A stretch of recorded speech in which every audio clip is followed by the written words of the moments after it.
Remember the Cartesian coordinate system from high school and how you thought it would be of no practical use in the real world? Well, if you live, visit, or work in Chicago, get out your graph paper because you're about to learn all about the grid.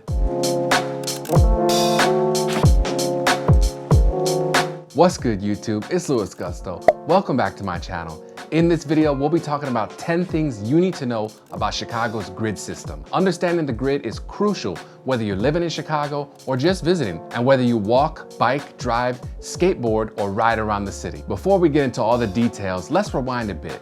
Back to the late 1800s, when it was practically impossible to find your way around Chicago. Back then, the city was broken into 3 divisions, north, west, and south. And things that we take for granted today, like continuous street names, building numbers, and even uniqueness, were as common as a warm day in December. Just to give you an example, there were several streets named Lincoln, Madison, Washington, and even Lake, all in different areas of the city. Street addresses would begin from 0 at the river and go up from there.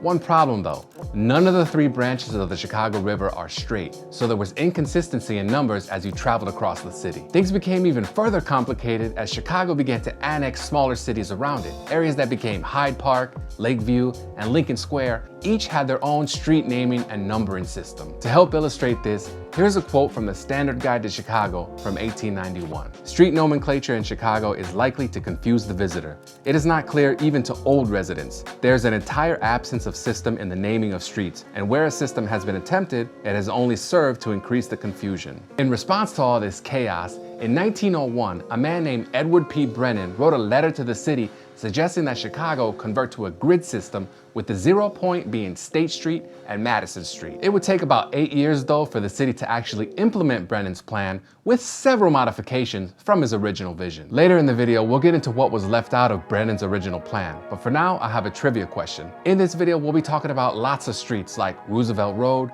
Jackson Boulevard, and Addison Street, but there's one street in Chicago that has no suffix. What is it? Put your answer in the comments below. And now, here are 10 things you need to know about Chicago's grid system. The city is laid out on an XY axis, and the intersection of State Street and Madison Street in the loop is the 0 point. Every street and building in Chicago is numbered according to its location relative to this point. Every street in Chicago has a cardinal direction prefix.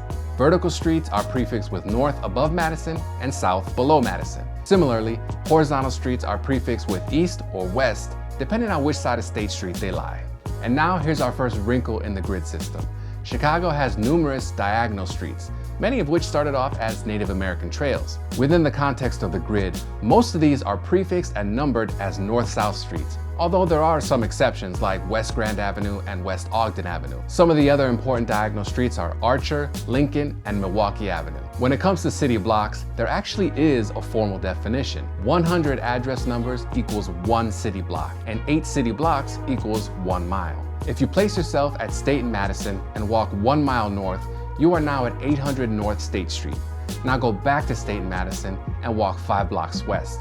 You are now at 500 West Madison Street. Even address numbers are on the north and west sides of the street, and odd address numbers are on the south and east sides of the street. At this point, you may be wondering, wait, so to find my way around Chicago, I have to constantly look at the buildings to see the address numbers? Well, no, because most major street signs in Chicago have their grid number on them. In addition, CTA train station signs display their coordinates along with the stop name.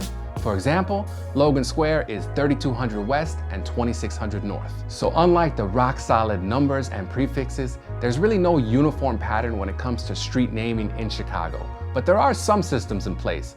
The biggest one is on the south side, where east-west streets are named according to their position in the grid. For example, 47th Street is 4700 South, 79th Street is 7900 South, 95th is 9500 South. I think you get the idea. So where does this system begin? Well, 8th Street, which runs between State and Michigan, is the first numbered street in Chicago.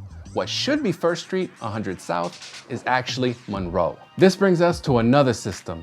Many of the streets in the loop are named after former presidents or historical Midwest entities, like Jackson, Washington, Dearborn, and LaSalle. Just north of the river, you have streets named after the Great Lakes and other important bodies of water. Move a little further north, and you have streets named after trees, like elm, oak, and maple. And here's another big system. Just west of Pulaski, you'll notice that all north-south streets start with the letter K. Then you hit the L streets at M, and so on and so forth until P. So why is this? Well, that's because those streets are 11 miles west of the Illinois-Indiana state border, and K is the 11th letter of the alphabet. In general, major streets in Chicago are every mile beyond State and Madison Street. Some of the major north-south streets include Stony Island, Cottage Grove, Halsted, Ashland, Western, Central Park, Austin, and Harlem.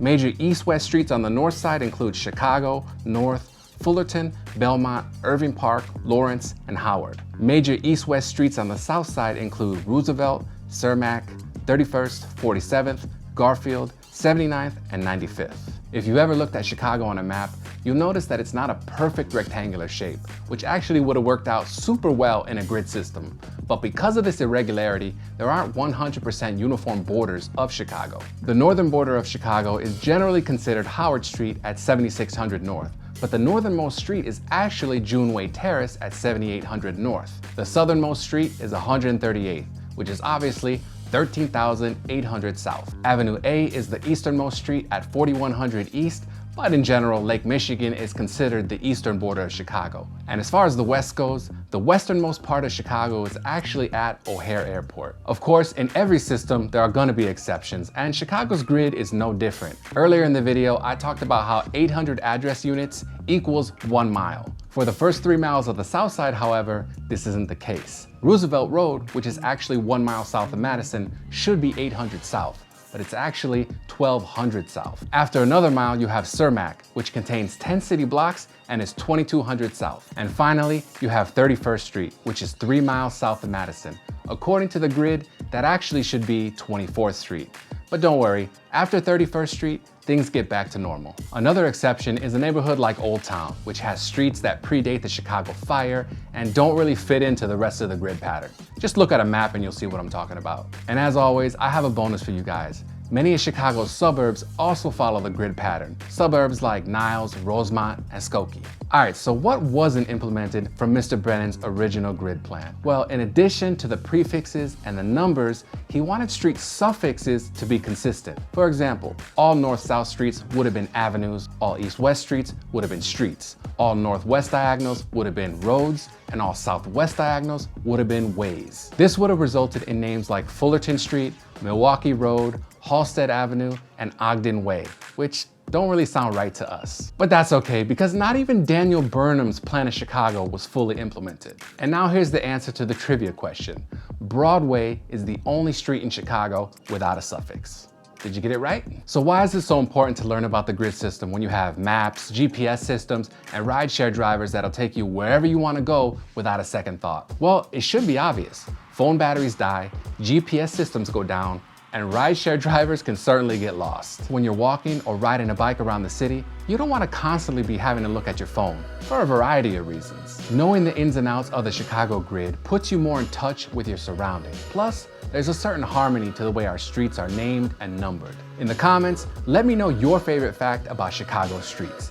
I hope you learned a lot about Chicago's grid. If you did, go ahead and finesse that like button. And if you're new to my channel, subscribe to join the Gusto gang. And I would really appreciate it if you shared this video with your very best friend. Thank you guys so much for watching. Have a great rest of your day. Until next time, peace.